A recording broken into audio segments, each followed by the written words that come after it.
Por favor, tenha bondade, venha para cá, Adalberto Maluf, ele que é da BYD e hoje aqui representando a Associação Brasileira de Veículos Elétricos. Olá a todos, muito bom dia. Primeiro queria agradecer ao Congresso Brasileiro de GD pelo convite. É uma honra estar logo depois do deputado Gil Pereira, um dos pioneiros e mais importantes articuladores políticos aí para que o setor tenha crescido da maneira que cresceu, e não é à toa que Minas lidera, né, o ranking, lidera todo o processo. Como um paulista, obviamente, eu fico muito feliz de ver o resultado de Minas, mas também um pouco ansioso de saber que nós não temos em São Paulo deputados assim, brigando pela agenda. Agora é muito bom ver também o deputado Celso Russomano realmente liderando a agenda no nosso estado. Espero que a gente possa também crescer e se expandir cada vez mais, né? A Associação Brasileira do Veículo Elétrico, ela celebra 16 anos esse ano, e é um ecossistema que não para de crescer.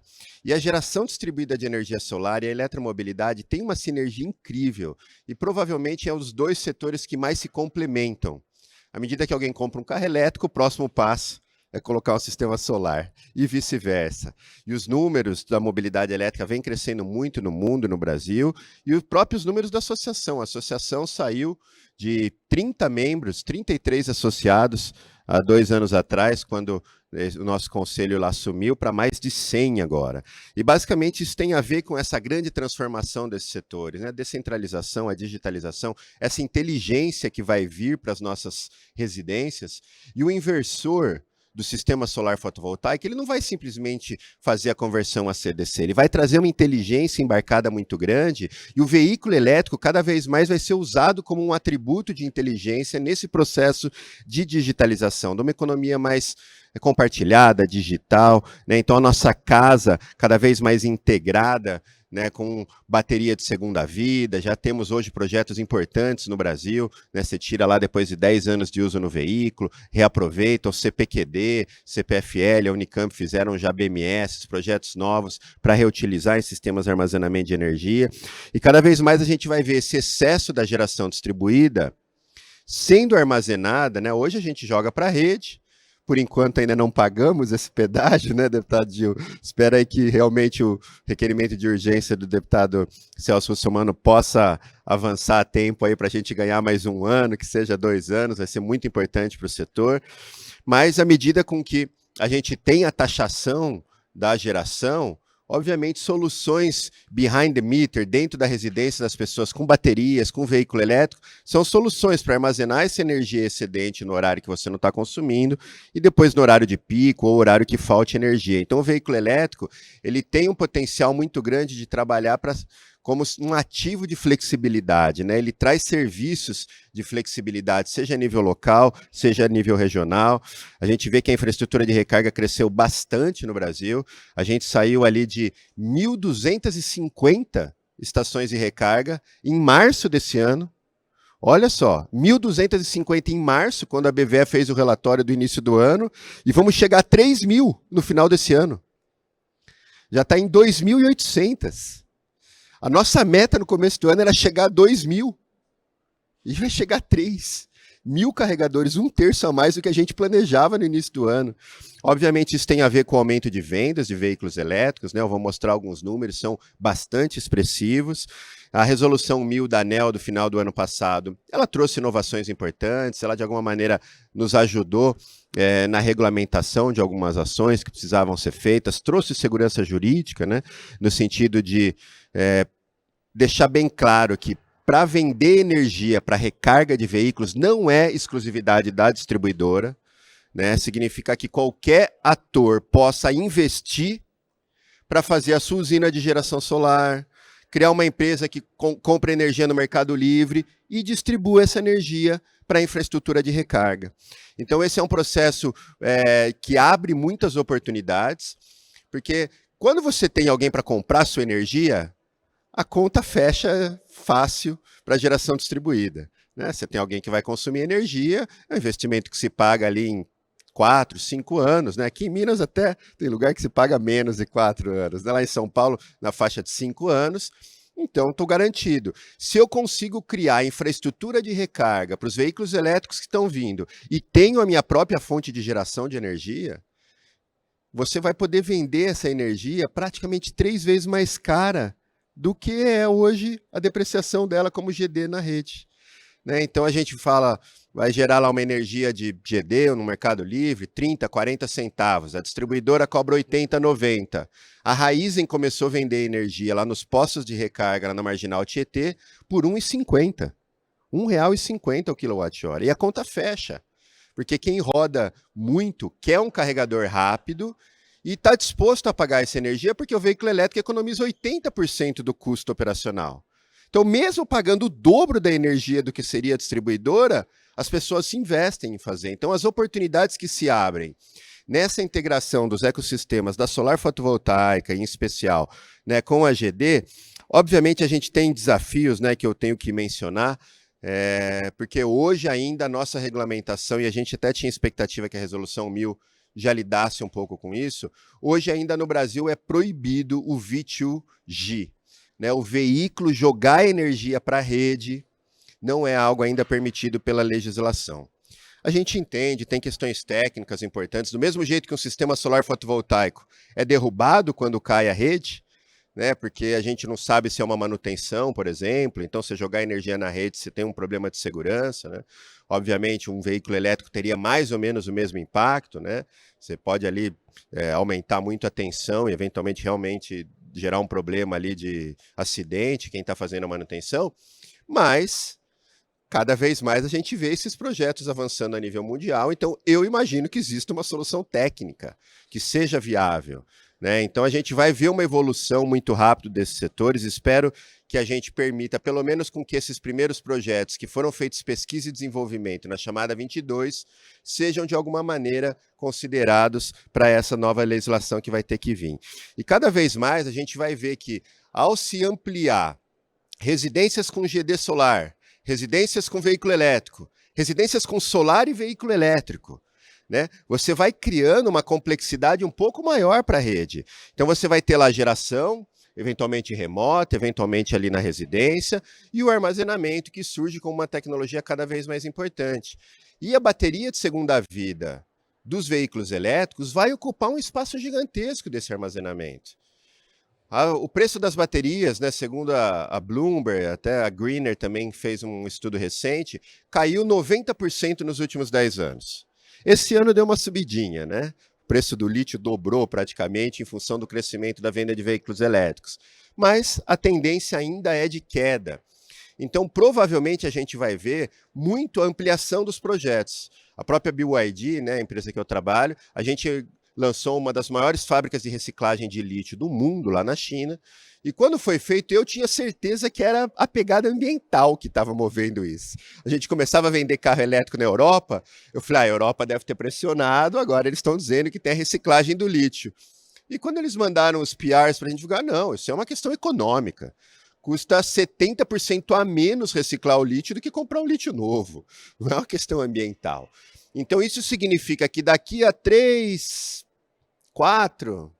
talvez 2 anos, a gente comece a ter muitas baterias vindo no mercado de segunda vida para ser usada como armazenamento e a gente vai ter que começar a incorporar elas cada vez mais na nossa rede. Então a gente está falando de um universo muito grande de inovações e novas tecnologias, de aplicativos e soluções, né, que vão integrar esse ecossistema dos veículos elétricos, né, a eletrificação da vida das pessoas, que é um processo sem volta, esse empoderamento do consumidor de entender o quanto ele gasta, que equipamento gasta quanto, que horas ele gasta. Pensa só na tarifa branca, a partir de 2024, a gente vai ter a maior parte dos consumidores podendo migrar, né, para a tarifa branca, o Mercado Livre. Hoje o Mercado Livre representa 30% do consumo. Tem ali algumas expectativas, eu vi até uma entrevista do Barroso anteontem, no canal Energia, dizendo que em 2030, 60%, 70% do consumo de energia vai estar no Mercado Livre. Então, como nós que trabalhamos com GD, que temos veículos elétricos, trabalhamos com armazenamento, estaremos inseridos nesse processo? Hoje, quem está no Mercado Livre não é um grande cliente nosso de GD. né? A última pesquisa da Greener mostra que 65% dos integradores que responderam à pesquisa nunca foram contatados por alguém do Mercado Livre. Nunca ofertaram uma proposta para o Mercado Livre. O cara no Mercado Livre tem uma tarifa menor. Agora, se 70% dos consumidores estarão no Mercado Livre em 2030, provavelmente eles vão ter que virar nossos clientes em algum momento, a gente vai ter que ir atrás deles. Então, essa busca de cidades mais inteligentes, que usam os seus recursos, né, que usam as tecnologias de informação e comunicação para gerar eficiência nos processos. E a gente está falando de segurança pública, a gente está falando de semáforo, a gente está falando de perda de água, de questões ambientais, está falando de tudo que você pode imaginar, de trânsito, de calçadas. Essa cidade inteligente, provavelmente o veículo elétrico vai ser um ator importante nesse processo. E essa integração da tecnologia do aplicativo com o veículo vai abrir muitas oportunidades, né? Em especial quando a gente vê o que o mundo fez nos últimos 2 anos. Foram aprovadas, simplesmente, as 3 maiores políticas industriais da história, em 2 anos. E ninguém vai questionar nenhum outro país no OMC, porque não é uma política industrial, é uma política de economia verde, de reconstrução das economias, é a mudança climática. Essa semana a gente está acompanhando no Egito a COP27. Não vamos mais cumprir aquela meta que era a pior de todos, os piores cenários, 1,5 graus daqui até 2100. Já estão dizendo que 1,5 é impossível, 2,5 talvez seja muito difícil. O mundo caminha para 4 graus. Não sei se alguém viu o último relatório do IPCC, o 6º da comunicação, saiu há um mês, bem, são 3.000 páginas, eu também confesso que eu não vi inteiro, eu li um resuminho só de 200 páginas, mas ele tem alguns gráficos lá que mostram essa projeção, e as projeções do impacto do aumento na faixa de 2,5, né, a 3 graus até 2050, na savanização da Amazônia, na desertificação do Centro-Oeste. Minas tem um problema de escassez hídrica gigantesca que vai ocorrer em função desse processo. O norte de Minas hoje já tem, né, e vai ser agravado. São Paulo, algumas expectativas dizem que a região metropolitana de São Paulo não vai caber nem 1/3 das pessoas morando lá pela falta de água. Então, assim, a mitigação é um processo importante, reduzir as emissões, e mesmo o Brasil, que tem uma participação menor do ponto de vista histórico, né? A gente sabe que a emissão de gases de efeito estufa do Brasil, 62%, está associado, pelo menos em 2020, né, conforme o último relatório, está associado ao uso da terra, desmatamento, mas quando a gente vem para as grandes cidades, não, 1/3 é transporte, 1/3, quase um pouco menos de 1/3 é energia. Então, é mitigação, mas ao mesmo tempo também é adaptação. Adaptação e preparação. Porque se vai faltar água, vai faltar energia, né? A gente vai ter problemas de dificuldade da infraestrutura.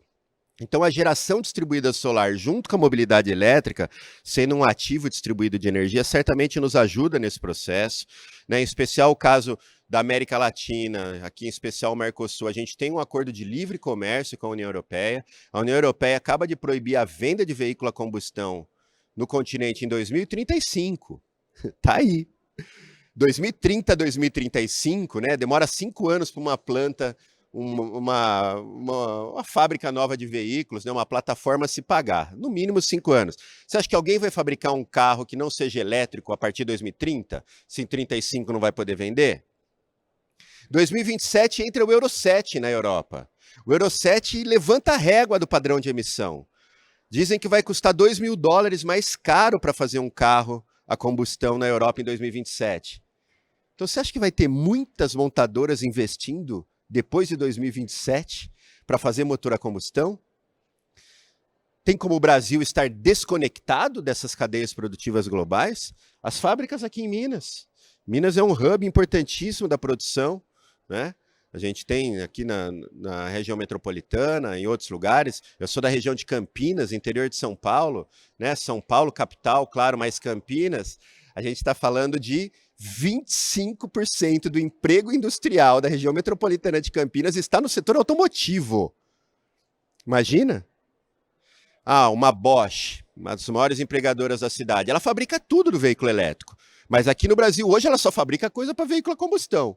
Então, se a gente não fizer a transição bem feita, aliás, se nós fizermos a transição bem feita, ela vai fechando as divisões do veículo a combustão e vai abrindo divisões para o veículo elétrico. Agora, se a gente não fizer nada, corre-se um risco muito grande da gente ficar para trás e perder cada vez mais esses empregos, né? Tivemos 6 fábricas importantíssimas fechando no Brasil. Lá no interior, na nossa região, lá em Iracemápolis, do lado de Piracicaba e Limeira, né, a gente teve aí uma gigante fechando, Ford fechando. Então é um processo muito grande. A gente vê também o caso dos Estados Unidos, a maior política industrial da história, a China também no 14º Plano de Desenvolvimento. Está falando do Plano de Desenvolvimento Sustentável do século, conforme disse o Nicholas Stern. Grandes investimentos em pesquisa e desenvolvimento. Você vê como a tecnologia solar fotovoltaica mudou em 2 anos. Em 2 anos, porque era uma tecnologia que estava em 20% dos módulos, hoje está em 90% dos módulos. É investimento público em pesquisa e desenvolvimento, né? E para finalizar, a gente vê os números mundiais, né? Se o Paquita faliu ali. A nível mundial, a gente vê a Europa hoje já com mais de 19% de média de venda de veículos elétricos, esse ano caminhando para 30%. A China saiu de 13% o ano passado para 31% esse ano. O maior mercado de veículos do mundo, 31% de veículos elétricos no primeiro semestre. É um processo sem volta, a curva realmente foi para cima. Eu cito aqui a Alemanha, que saiu de 3% para mais de 33% em 3, 4 anos. E a Alemanha, por coincidência, é sede de uma boa parte das montadoras que tem fábrica no Brasil, né? Mesmo as italianas, né, que tem uma relação muito forte com o mercado alemão, o mercado integrado europeu. Então, o que acontece lá vai acontecer aqui. A gente teve, sim, números importantes, né? Desculpa pelas cores, aí é que eu acho que mudou automático aí pelo fato do fundo ser escuro, não era assim inicialmente. Mas a gente chegou agora, de janeiro a outubro, em 38 mil híbridos e elétricos vendidos no Brasil, que é um número bastante expressivo, né? Passamos em 10% o ano passado inteiro, que tinha sido 34 mil. Né? Então a gente tem um salto especial na venda dos BEVs, os veículos elétricos os veículos elétricos a bateria. A gente vendeu 1.400 em setembro, um recorde histórico. Foram 10 mil carros 100% elétricos vendidos no Brasil de janeiro de 2021 a setembro de 2022. 10 mil? São 10 mil sistemas solares fotovoltaicos que provavelmente vão ser vendidos, né? Então, a gente tinha 6% de todos os híbridos elétricos eram BEVs no Brasil em 2019. Esse ano já foi para 22%. Pega mais híbrido plug-in está na metade. Então a gente tinha 1%, foi para 1,7%, esse ano 2,5%. Se metade é elétrico com recarga, né, então demanda um consumo de energia maior, ele está dizendo que o Brasil passou a curva histórica de 1% de veículos elétricos com recarga, que é um número para ser comemorado. Né? A gente teve um salto também no comerciais leves, saiu de 150 para 900 comerciais leves elétricos vendidos no Brasil. Caminhões saiu de quase 300 para 600 esse ano. Devemos chegar em 1.000 comerciais leves no fim do ano. Mais ou menos uns 700, 750 caminhões elétricos, 100% elétricos. Então, são um grande ativo distribuído de energia, eventualmente, para a gente poder usá-los, né, na rede no futuro. E aí, para finalizar, os números, né, que não param de crescer, está falando mais de 100 mil, ônibus também, a América Latina cresceu demais, mais de 50% de aumento. Né? Hoje o Brasil tem aí projetos pilotos importantes e, obviamente, o tema da integração do sol à roda, a gente acredita muito nessa solução. E para finalizar já por aqui, toda vez que a gente fala de alguém colocando um veículo elétrico, o próximo passo é ter uma usina solar. Olha aqui o que a Prefeitura de São José dos Campos fez, o prefeito Felício, agora nosso futuro vice-governador de São Paulo, pôs uma frota de ônibus elétrico. No mês seguinte, ele licitou e comprou uma usina solar para abastecer todos os prédios da Prefeitura e também abastecer todos os ônibus. Né? Então aí eu finalizo, a gente já viu os números aí das projeções futuras, né? O ciclo de emissão do Brasil, que é muito baixa, e esses projetos de segunda vida de bateria, né? A gente tem aí todas as reservas estratégicas dos minérios, só para dar o destaque para o papel que Minas Gerais vai ter. Minas tem hoje um dos lítios de melhor qualidade que nós temos, né? Um lítio mineral, projeto da Sigma, aqui mais de 2,3 bilhões de investimentos, né? Tem um potencial gigantesco da gente fabricar bateria de lítio aqui no Brasil em função da disponibilidade. A gente tem fosfato, tem ferro, tem níquel, todos os minérios estratégicos dessa revolução. Então o Brasil tem tudo para ser um líder, todos os atores estão aí, né? A gente, obviamente, se conseguir essa extensão de mais 2 anos para a GD, essa integração com a eletromobilidade, não vão parar de crescer e muitas oportunidades vão ser criadas nesse ambiente, nesse ecossistema. Espero que todos nós possamos fazer parte dessas grandes revoluções. Obrigado.